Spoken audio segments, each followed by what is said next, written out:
हिमालय सौंदर्यामृत सागर,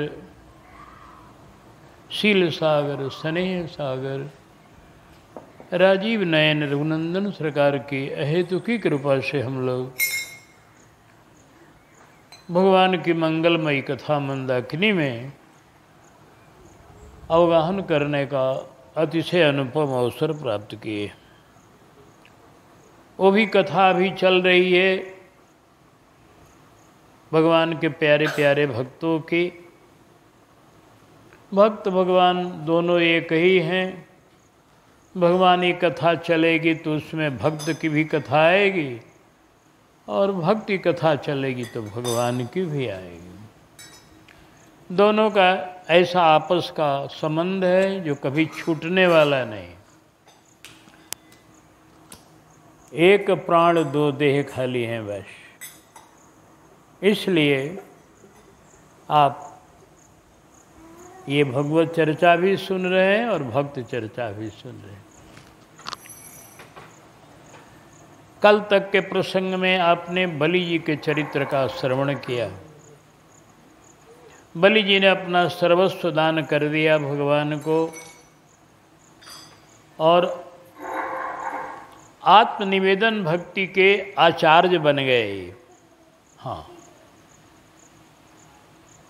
संखत्वे पार्थत समर्पण आत्म बलिधर भक्त कमालकार ने लिखा है कि समर्पण भक्ति में बलि जी है। बलि जी ने अपना सर्वस्व अर्पण कर दिया, अपने शरीर तक को अर्पण कर दिया। बलि के प्रकरण में कल एक छोटी सी भूल हो गई थी जिसे आप सभी श्रोता लोग जो इसको सुनने वाले हैं उसको सुधार लेंगे। कभी कभी हो जाती है भूल वैसी हमसे कि हमने जो बलि जी की नारी ने कहा, विंध्यावली ने, कि एक चरण मेरे बेटे पर रखिए, एक चरण मेरे सिर पर रखिए, एक चरण हमारे पति के सिर पर रखिए, तो बेटे के नाम में हम विरोचन कह दिए, जो बड़ी भूल हुई। विरोचन तो बलि जी के पिता का नाम था। इनके बेटे का नाम नहीं आया है, कुछ होगा। विंध्यावली ने इतना ही कहा था कि हमारे बेटे के सिर पर एक चरण रख दीजिए। इस तरह से कल तक आपने बलि जी के दिव्य चरित्र का, समर्पण के चरित्र का, दैत्य कुल में होते हुए खूबी यह है बलि की और प्रहलाद की कि राक्षस कुल में जन्म लेकर भी इन लोगों ने भगवान को प्रसन्न कर लिया। इससे यह सिद्ध हो गया कि भगवान न राक्षस के हैं न देवता के हैं, जो इनसे प्रेम करेगा उसी के हैं। भगवान के यहाँ कोई भेद नहीं है राक्षस का और देवता का। हाँ, अब देखिए ऐसे मानस में भी आपको विभीषण जी उसी कुल के हैं जिस कुल का रावण है। विभीषण जी के लिए भगवान अपना छाती ओढ़ लेते हैं। विभीषण पर जब चोट आती है तो विभीषण की रक्षा करते हैं प्राण की तरह। तो भगवान के यहाँ कोई भेद नहीं है।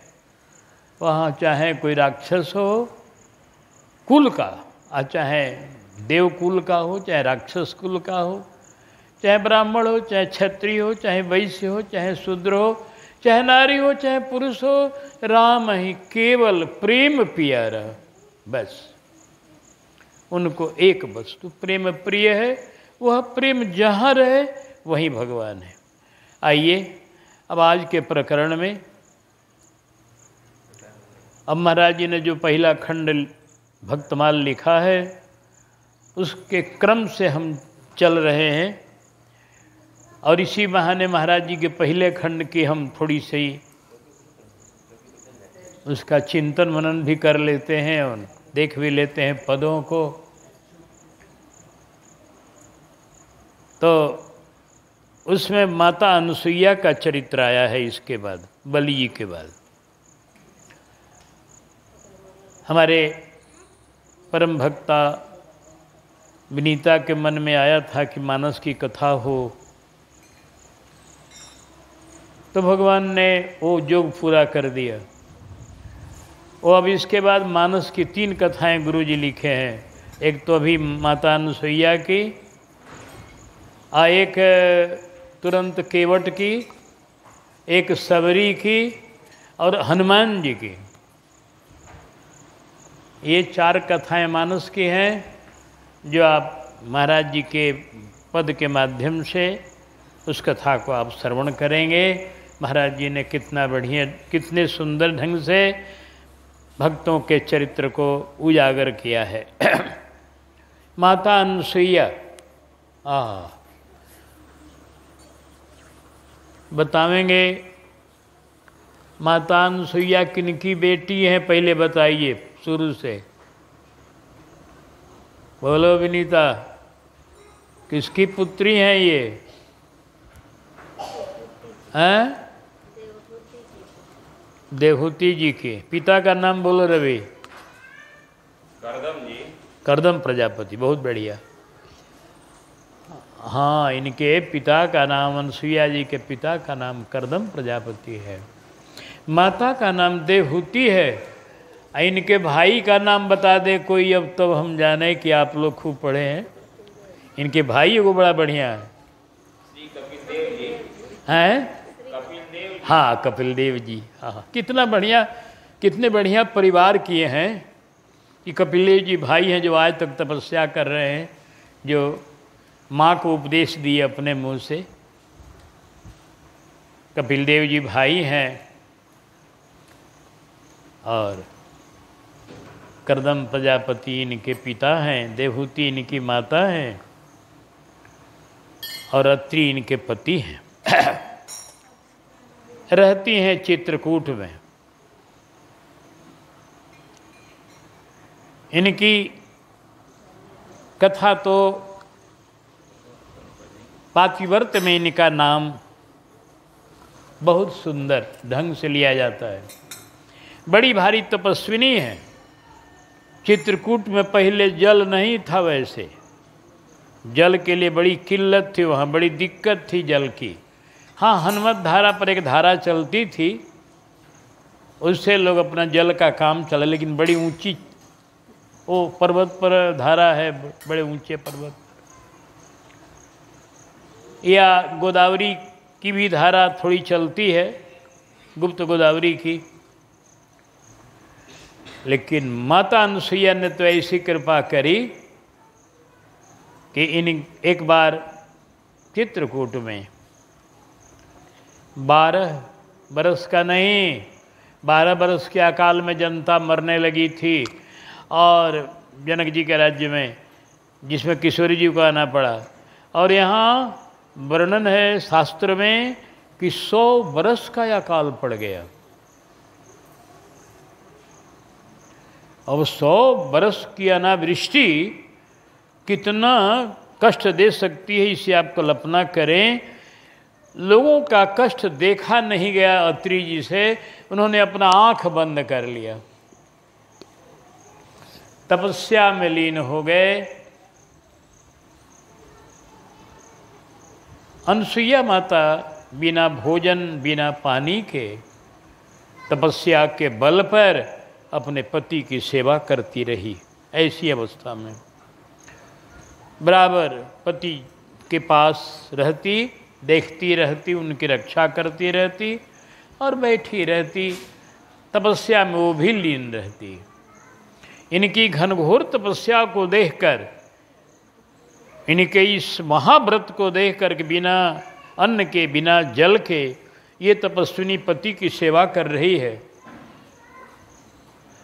देवता लोग देवी लोग सब दर्शन करने आए चित्रकूट में अनुसुईया जी का।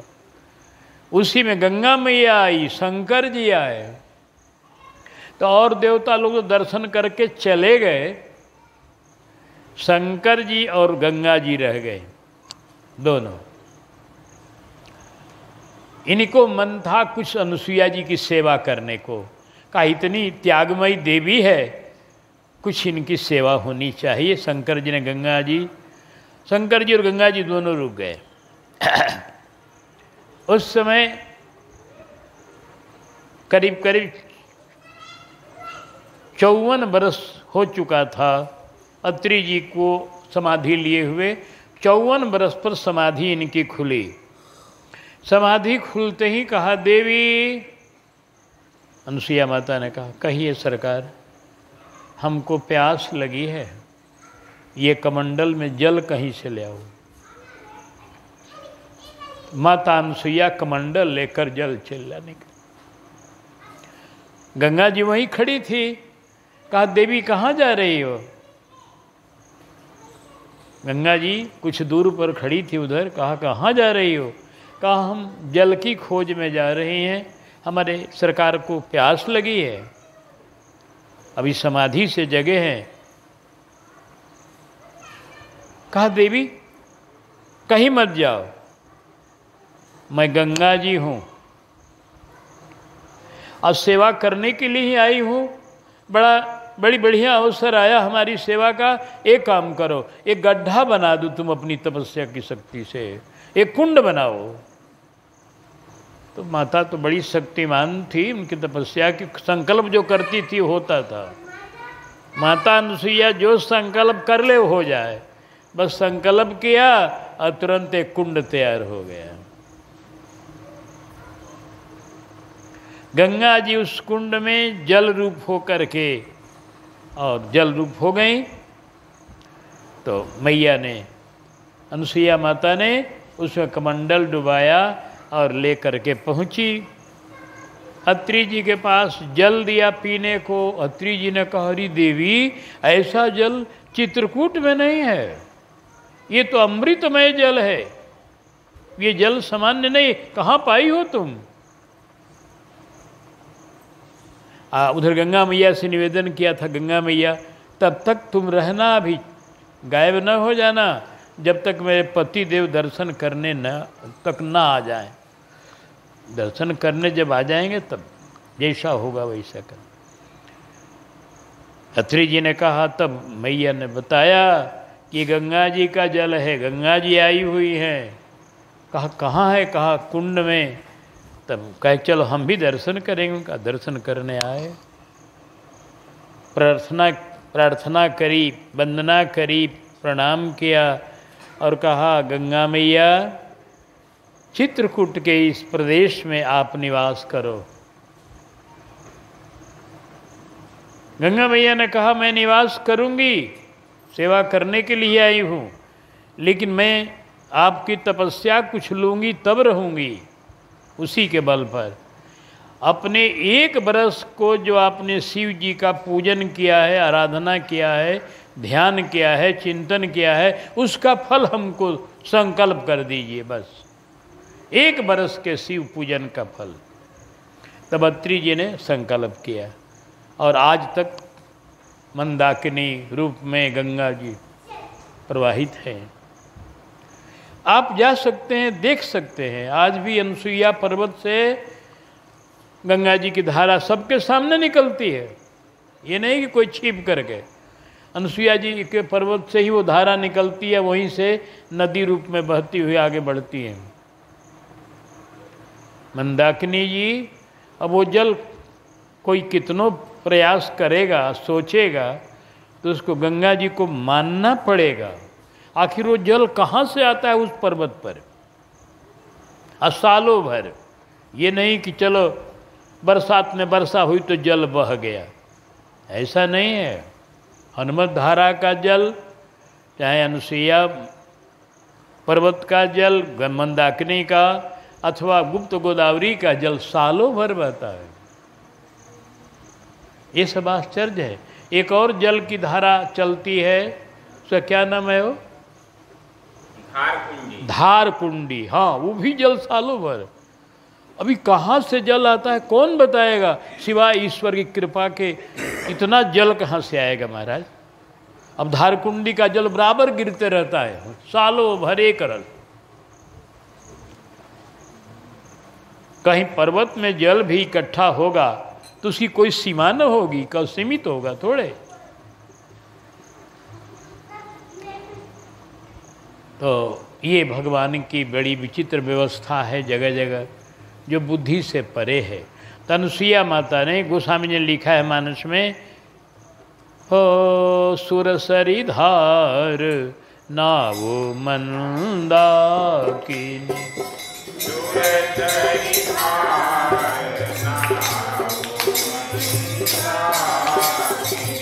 जो सब पातक पोतक डाकिनी।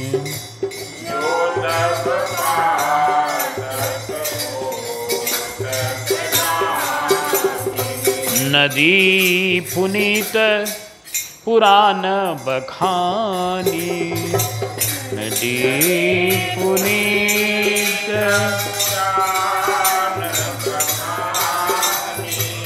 अत्रि प्रिया निज तपबल आनी। अत्रि प्रिया निज तपबल अपनी तपस्या की शक्ति से लाई।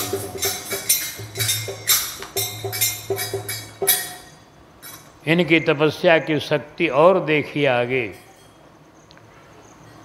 एक महात्मा जिनका नाम श्री मांडव्य जी है, बड़े सिद्ध योगी हैं, बड़े अच्छे संत महापुरुष हैं। उनके जीवन में घटना घट गई। घटना क्या घट गई? वो घनघोर जंगल में तपस्या कर रहे थे। एक बार कुछ चोर लोग एक राजा के यहाँ चोरी करके सामान लेकर भागे और उनका सिपाहियों ने पीछा किया। पता चल गया कि चोर लोग सामान लेकर भाग रहे। तो राजा के सिपाही लोग पीछा किए, चोर भागने लगे। भागते भागते घनघोर जंगल में पहुंच गए। वहाँ पहुँच गए जहाँ ये तपस्या कर रहे थे मांडव्य ऋषि। इन लोगों ने क्या किया? चोरों ने कि सब सामान इनके ही कुटिया में, इनके ही इर्द गिर्द फेंक दिया। आपने जाके कहीं जंगल में लुका गए, छिप गए, भाग गए। अब जो सिपाही दौड़ते हुए या सवारी पर ही जैसे गए हों, जब वहाँ पहुँचे तो देखा कि सामान सब तो यहाँ मिल गया, माल तो बरामद हो गया। जब माल मिल गया तब आगे ये लोग नहीं बढ़े। जब माल मिल गया, हमारा संपूर्ण माल यहीं पड़ा हुआ है, तो अब कहा कि तब तो ये अपने माल को रक्षा किया। कहा ये माल कौन लाया? ये बाबा के पास। ठीक वही हालत हुआ जो सगर के बेटों ने कपिल देव जी को झूठे दोष लगा दिया। उसी तरह से इन लोगों ने भी यही सोचा, क्योंकि साधुओं की महिमा को समझना बड़ी कठिन है। साधुओं की महिमा को समझना बड़ी कठिन है। महिमा को अगर समझते तो इनको चोर नहीं बनाते। हाँ, तब पता लगाते सही बात के लिए। अभी कुछ दिन पहले एक घटना है। इस भारतवर्ष में एक ऐसी घटना घटी कि कुछ जा रहे थे संत किसी उत्सव में, और उसको घेर कर लोगों ने लाठी से मार करके बहुत प्राणे ले लिए।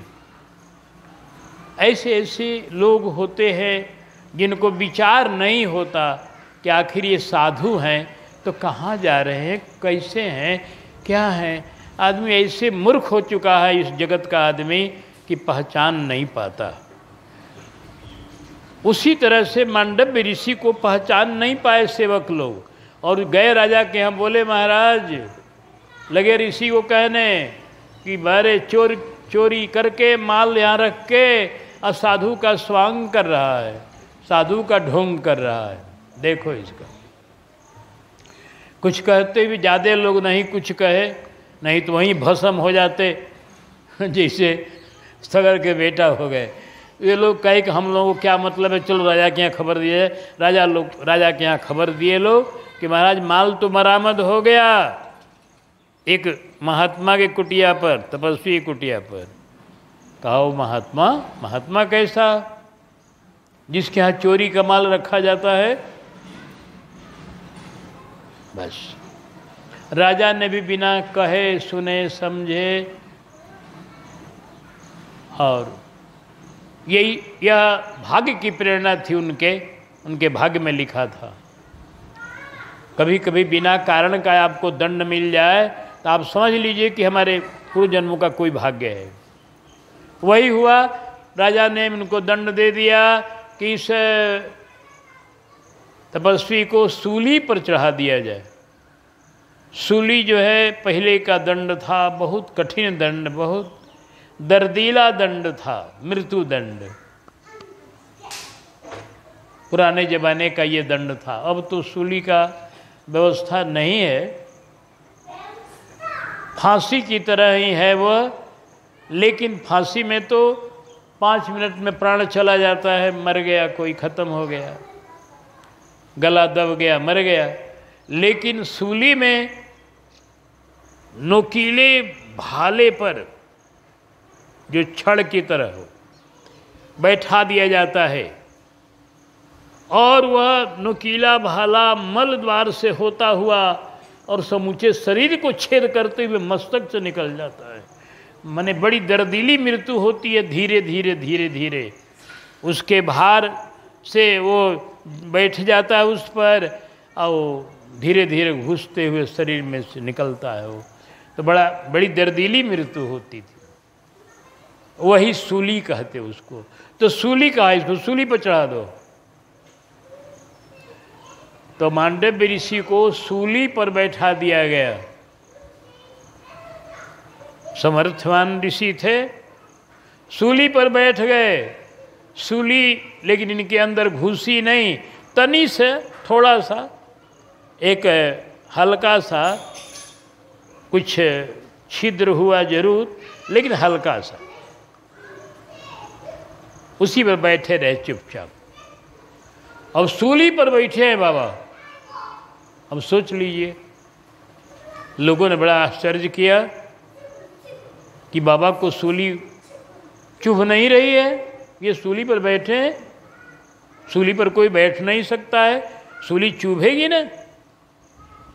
इसी बीच में एक घटना घट गई। घटना क्या घट गई कि कौशिक नाम के, कौशिक माने विश्वामित्र जी नहीं, एक दूसरे कोई महापुरुष थे, उनका नाम कौशिक था और उनकी पत्नी का नाम सांडिली था। तो सांडिली के पति जो थे वो रुग्ण थे, वो कुछ रोग से ग्रसित थे और कहीं जाने को उनको मन हो गया था। तो वह सांडिली जो थी उनकी पत्नी बड़ी पतिव्रता थी। वो अपने पति को कंधे पर चढ़ा करके, रोगी पति को, और उस रात्रि को ले जा रही थी उनके गंतव्य स्थान पर। तो रात्रि की बेला थी और जंगल घनघोर रात्रि की बेला, वो देख नहीं पाई और वो जो सूली का जो भाला था, मैंने जिस पर बैठाए गए थे, वो इनके पति के शरीर से स्पर्श हो गया और थोड़ा सा हिल गया। तो हिल जाने से थोड़ा दर्द उनको हुआ। उसी पर बैठे थे तो जिसे वैसे हिला तो उसको थोड़ा सा दर्द हुआ, परेशानी हुई। अरे कहा, कौन ऐसा है जो हमारे सूली पर भी हमको कष्ट दे रहा है? मैं सूली पर बैठा हूँ और मेरी इस सूली को हिला करके जिसने कष्ट दिया उसकी मृत्यु हो जाएगी, सवेरे होते हुए, सूर्योदय होते ही मर जाएगा वो। ऐसा श्राप दे दिया। तो सांडिली खड़ी हो गई और बोली कि बाबा मेरी बात भी सुन लीजिए। जान के तो हम आपको तकलीफ दी नहीं, मेरे पति ने भी नहीं दिया, अंधेरे में भूल हो गई, उसके लिए तो मैं क्षमा प्रार्थी हूँ। लेकिन मेरे पति को आपने मरने का श्राप दे दिया, मैं विधवा बन जाऊं, ये हो ही नहीं सकता। मैं शक्ति पक्ष की हूँ, बोली, मैं शक्ति पक्ष की नारी हूँ,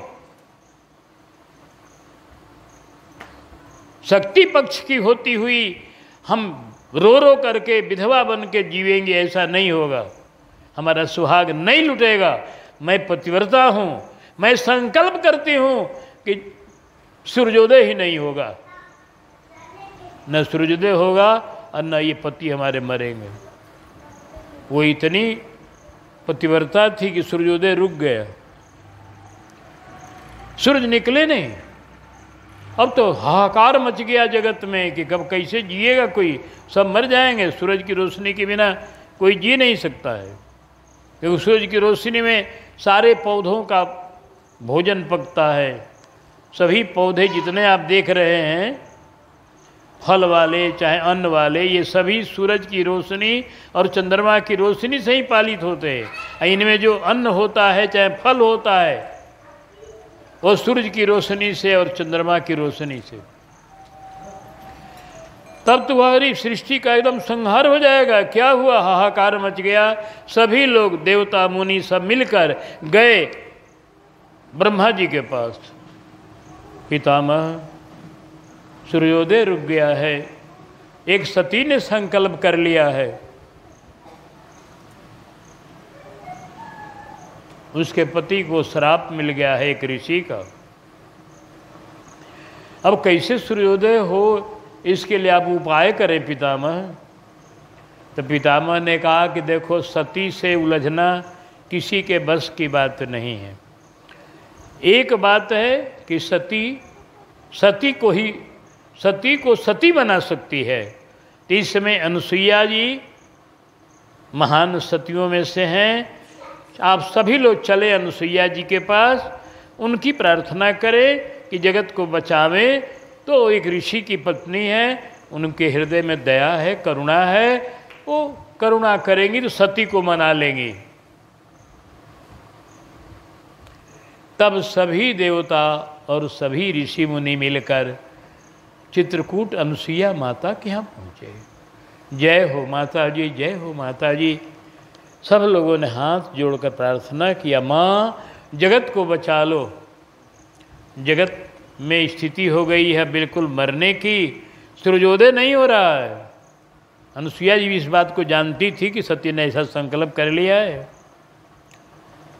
कहा अच्छा ठीक है, आप लोग, मैं उसको मनाती हूँ नारी को। तो आई और बोली कि देखो देवी,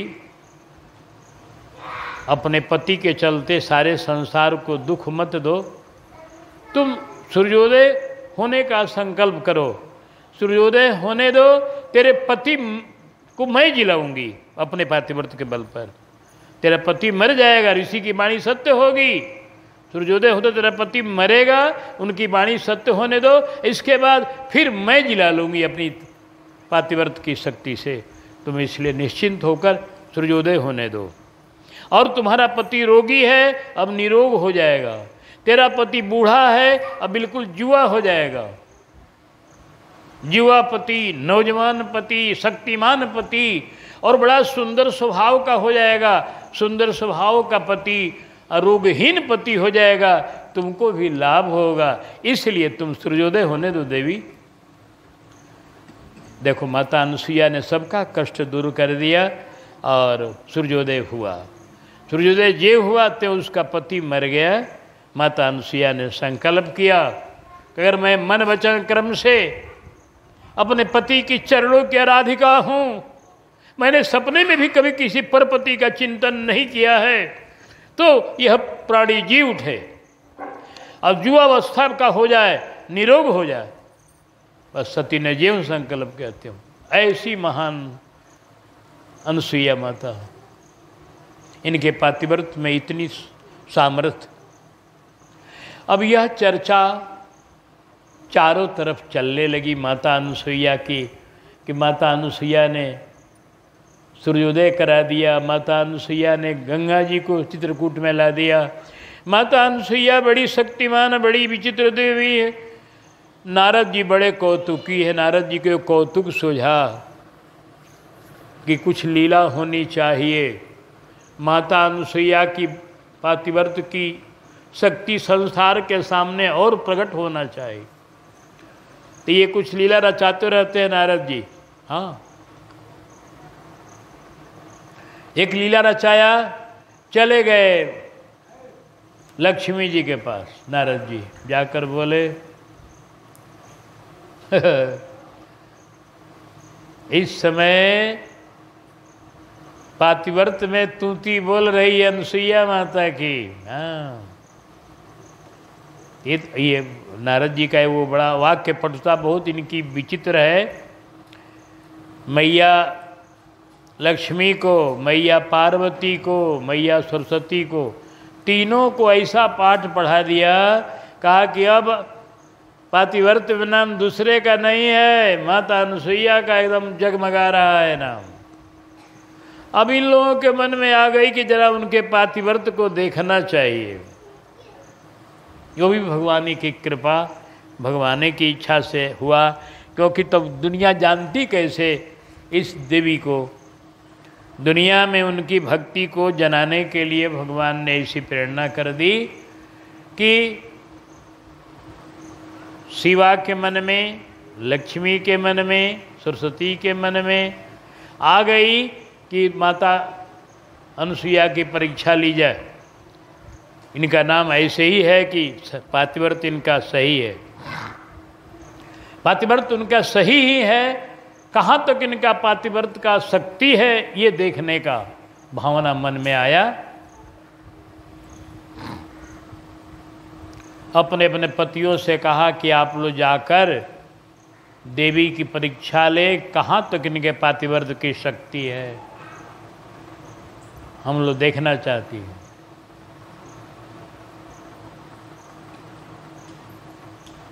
ब्रह्मा जी ने कहा उनकी पातिव्रत की शक्ति तो विदित है, गंगा मैया रह गई हैं चित्रकूट में। सूर्योदय होने लगा, कहा नहीं आप लोग जरा एक बार परीक्षा लें। अंत में प्रेरणा माननी पड़ी ब्रह्मा जी को भी, शंकर जी को भी और श्री विष्णु भगवान, तीनों देवता चल दिए सन्यासी बनके। सन्यासी बनके आए चित्रकूट में, और आते आते दरवाजे पर दरवाजा खटखटाया, देवी भिक्षाम देहि, देवी भिक्षाम देहि, भिक्षाम देहि लगी कहने। तो मैया अनुसुईया निकली घर में से, किवाड़ खोला,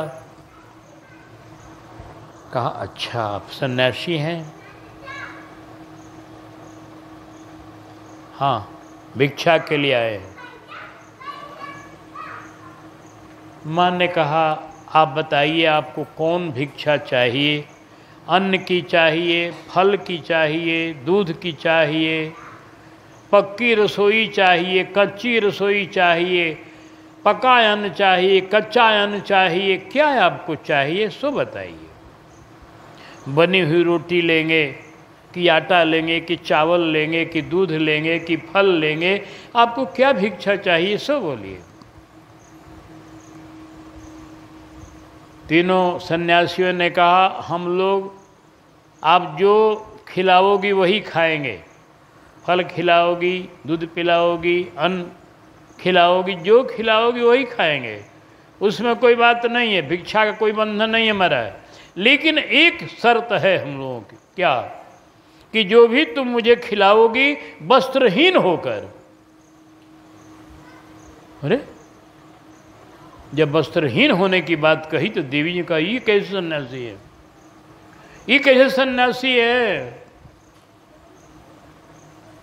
जो नारी को वस्त्रहीन होकर खिलाने को कह रहे? ये तो कोई रहस्य है इसमें। मैया ने ध्यान लगाया, तुरंत कहा ये तो ऐसा तो कोई सन्यासी कह नहीं सकता है साधारण। अरे समझ गई कि ये तो ब्रह्मा जी हैं, ये विष्णु भगवान है, ये शंकर जी हैं, मेरी परीक्षा लेने आए हैं। अच्छा ठीक। देवी अब समझ नहीं पा रही कि मैं क्या करूं। अगर ना ही कर देती हूँ, फटकार देती हूँ, करे सन्यासी होकर के ऐसी बात काहे करते हो महाराज? सन्यासी होकर के और नारी को वस्त्रहीन होने के लिए आप बोल रहे हो? अगर फटकार देती हूँ, अब भगा देती हूँ तो मेरे पति का पुण्य चला जाएगा, और भिक्षा अगर वस्त्रहीन होकर कैसे मैं दे सकती हूँ? एक पतिव्रता नारी हूँ। किसी भी नारी के लिए उचित नहीं है। मैं तो पतिव्रताओं में से हूँ, अब मैं क्या करूँ? लगी भगवान को मनाने। गुरु जी ने यहाँ बहुत बढ़िया पद लिखा है कि कहा, हे प्रभु आप परीक्षा लेने आए हो। विष्णु भगवान भी है ना इसमें। आप परीक्षा लेने आए हो तो परीक्षा में विजय भी तुम ही कराओगे। हमारी शक्ति नहीं है विजय करने की। तुम्हारी परीक्षा में हम उत्तीर्ण होंगी ऐसा संभव नहीं है। आप उत्तीर्ण कराओगे तब होगी। अब कृपा करो नाथ, शक्ति दो हमें, प्रेरणा दो हमें कि हमारे पातिव्रत की रक्षा भी हो जाए और हमारे पति के पुण्य की भी रक्षा हो जाए। प्रभु आप सर्व समर्थ हो। जब भगवान की प्रार्थना किया तो भगवान के पास तो अनेकों उपाय हैं। भगवान ने प्रेरणा कर दी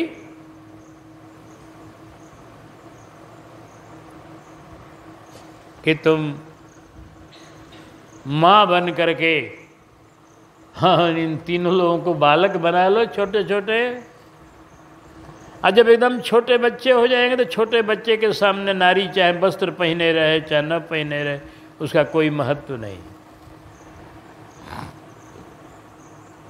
बस माँ ने तुरंत, माता अनुसुईया ने संकल्प किया कि मैंने मन क्रम वचन से अपने पति की आज्ञा पालन की हो।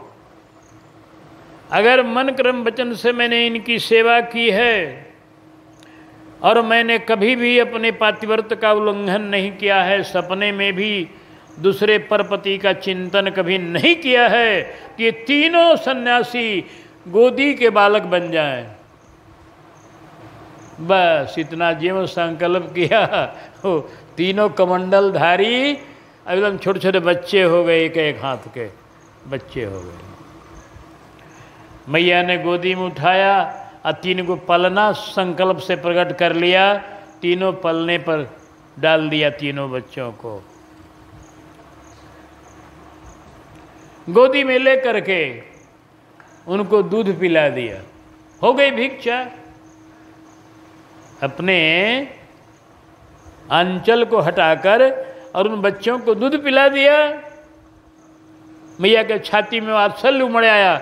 इतना छोटा बच्चा देखकर वात्सल्य उमड़ आने से दूध आ गया छाती में और दूध पिला दिया। हो गई भिक्षा। बच्चे के लिए वही भिक्षा है।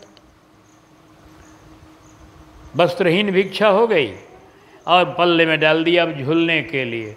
देखो माँ ने दोनों रक्षा कर ली, पातिव्रत की भी और संग ही संग अपने पति के पुण्य की भी।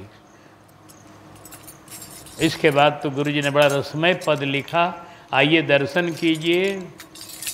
माता अनुसुईया ने डाल दिया पालना, तीन देव झूली रहे बन कर के लालना। माता अनुसुईया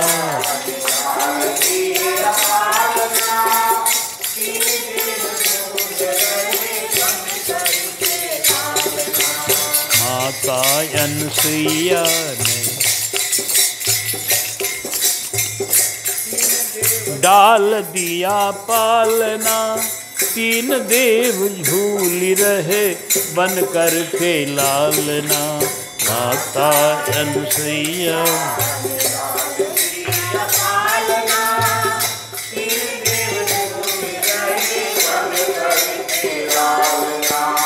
भिक्षा हित आए प्रभु बन के सन्यासी।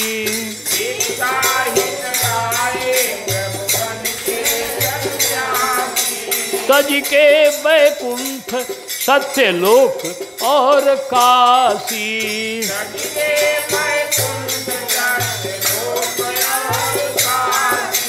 तज के बैकुंठ सत्यलोक और काशी।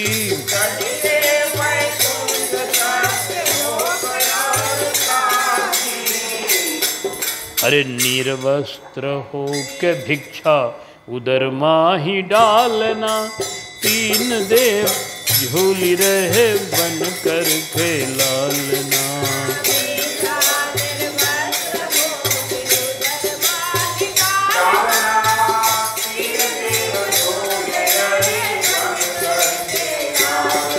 अरे भिक्षा निर्वस्त्र हो के उदर माही डालना, तीन देव झूली रहे बन कर के लालना।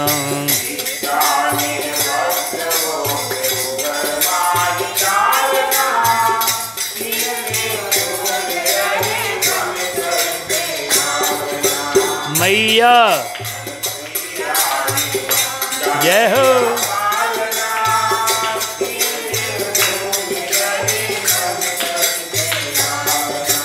सती ने संकल्प करके धर्म निज बचायो,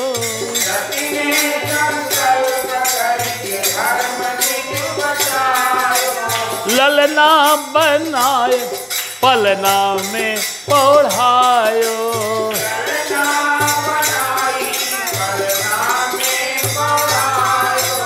ललना बनाए पलना में पढ़ायो।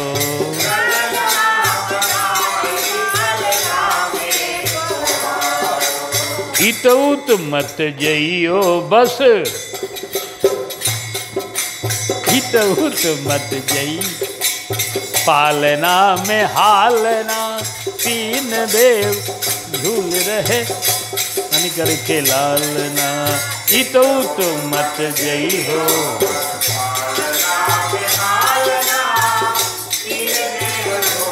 जय हो। अरे माता अनसुईया ने डाल दिया पालना, तीन देव झूल रहे करके लालना। माता अनसुईया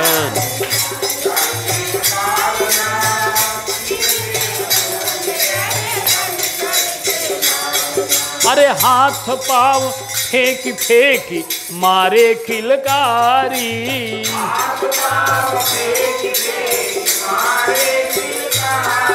अरे हाथ पाँव फेंक फेंक मारे किलकारी।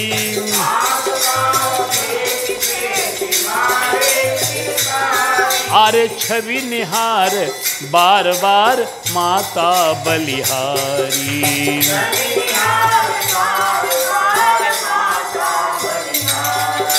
छवि निहार बार बार।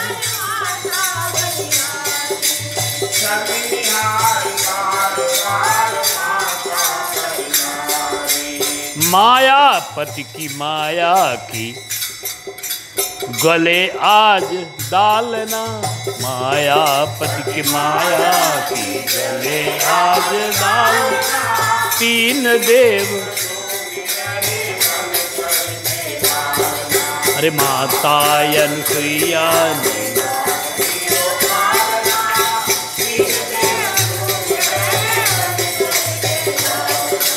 माता अनसुईया।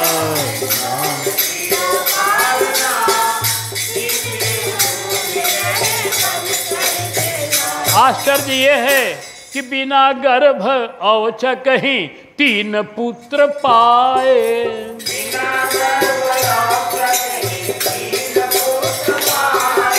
बिना गर्भ औचक ही तीन पुत्र पाए।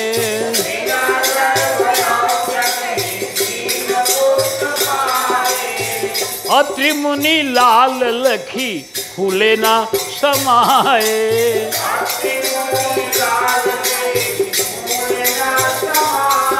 अरे अत्रि मुनि लाल देखी फूले ना समाए।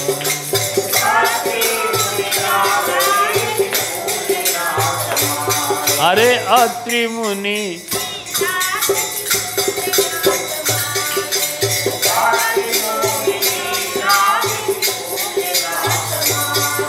और हमारे गुरुदेव की हालत क्या है? गावत गुण नारायण। एकदम ऐसा मगन हो गए यहाँ कि शरीर की सुधि भूल गए गुरुदेव। गावत गुण नारायण तन मन को ख्याल ना। गावत गुण नारायण गावत गुण नारायण तन मन को ख्याल ना।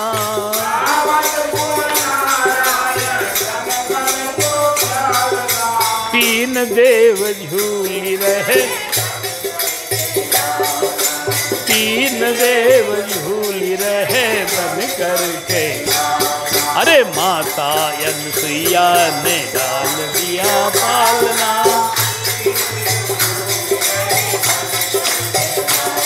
अरे माता अनसुईया डाल दिया पालना।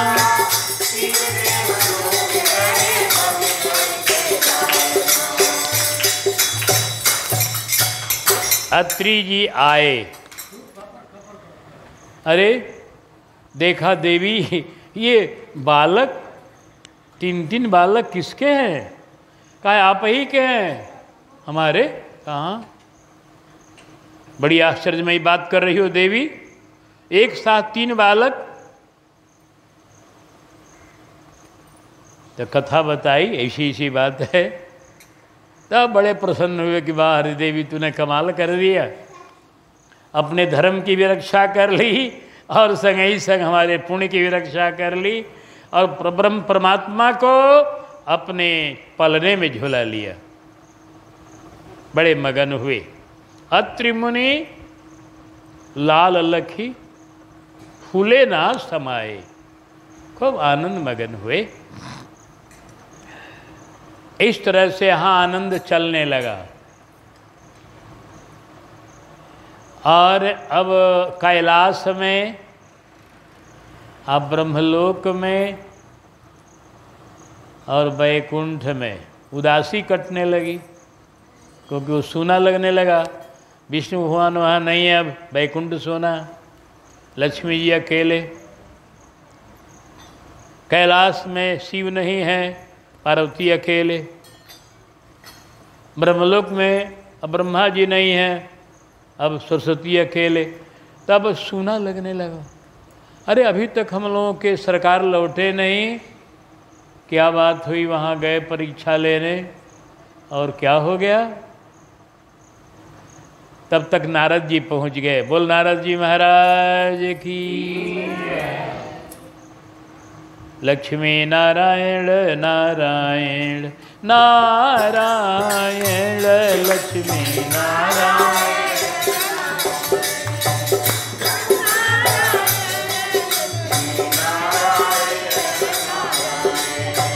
कृत मुकुट मकराकृत कुंडल स्वामी कृत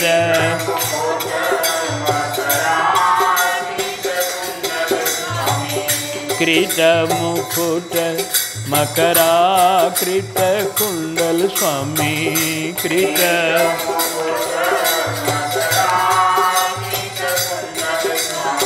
आशंख चक्र गदा धारायण हरिये।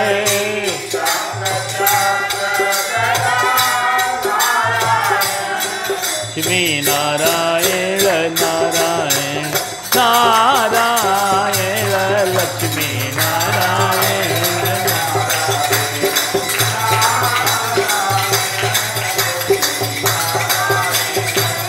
बोल नारायण भगवान की।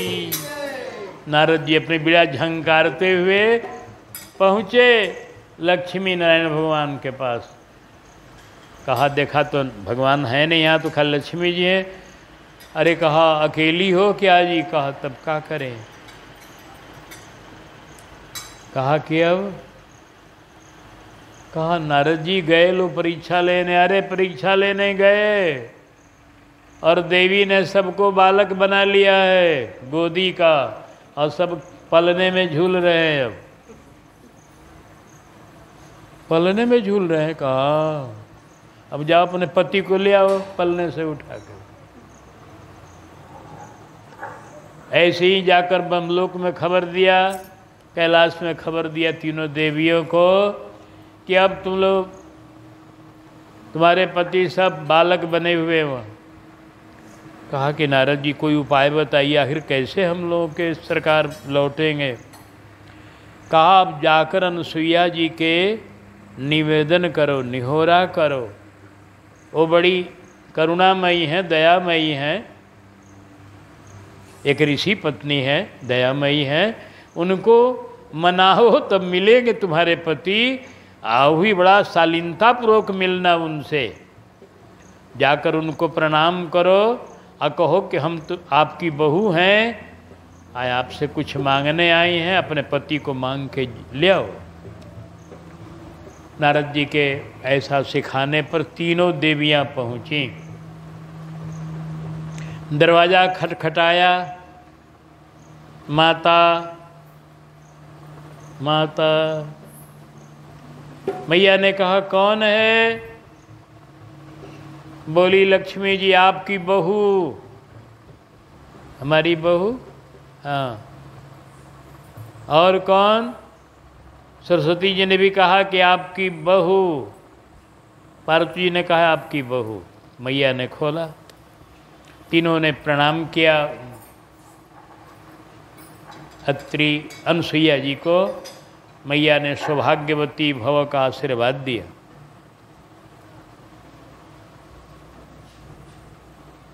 बैठाया बड़े प्रेम से, कहा देवी आज आप लोगों के आगमन का क्या प्रयोजन है? कहा आपसे क्या छिपा है देवी, हमारे ये प्राणनाथ हमारे सरकार यहाँ आकर के बालक बन गए हैं। तो तब तक इसी बीच में चले आए श्री अत्रि जी।